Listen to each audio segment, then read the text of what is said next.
Hello, Steve White, Steve Arts 89. Well, I grew up in a small town called Georgetown, Tasmania, and it was mostly single level buildings, like one story houses. And I was always sort of obsessed when I was growing up with two-story houses because I never really saw any. They were only like on TV. There were only a couple in the town, which I didn't see till I was a little bit older. And the only one I ever saw was my sister's house. She moved into a house out near East Beach and Lagoon Beach in Georgetown.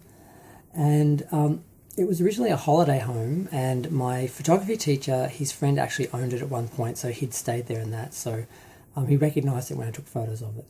And it was very unique. It's like an A-frame house, so it's like three levels. You had your lounge room in the front, little kitchen in the back, little bathroom. Then you had the two girls' bedrooms and the parents' bedroom, and a very big sort of closet area because of the A-frame sort of shape. You had the walls would come down, then you have this a lot of storage space, or wasted space, basically behind them.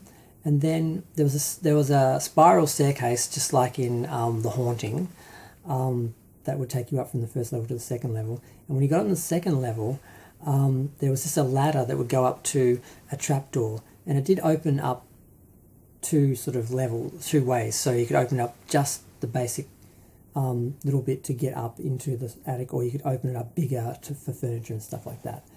And just when you're a kid, things are cool. Like having a spiral staircase was cool. Having a ladder that you climbed up, and having a trapdoor hatch that you'd like open up, just like when you sort of saw like like castles and like the dungeons and trapdoors and stuff like that. It was just cool when you were a kid. And I used to love visiting there and playing there. And they also had an old telephone booth, like a really old ancient one that had like the lead top and all that. It was like metal on the top, and that was just sitting out in the yard. And my sister eventually put like plants in that in and used it like a little greenhouse. But I was just always fascinated by it. I loved visiting it. I loved going up into the attic. You could look out and see right over the river, right over the ocean, and the other side you just look over the neighborhood, because it was at the end of a drive, like a little what was it called? Like a little cul-de-sac or whatever.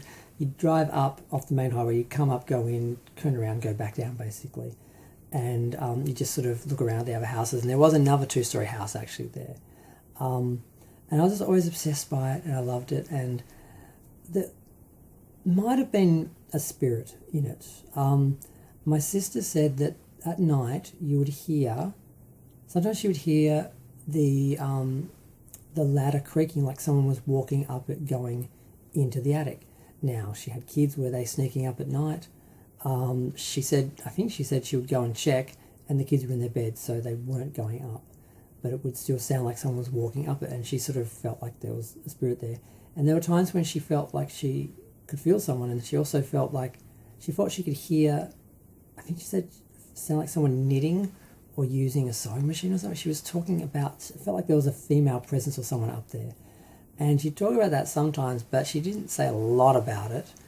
And I'm going from my memories of being like a little kid.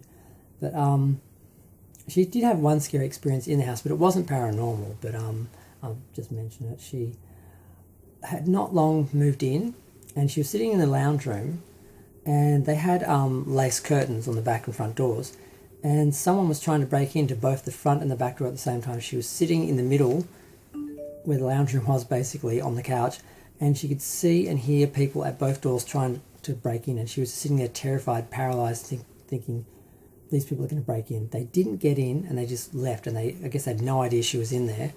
And that was just a really horrific experience that happened to her.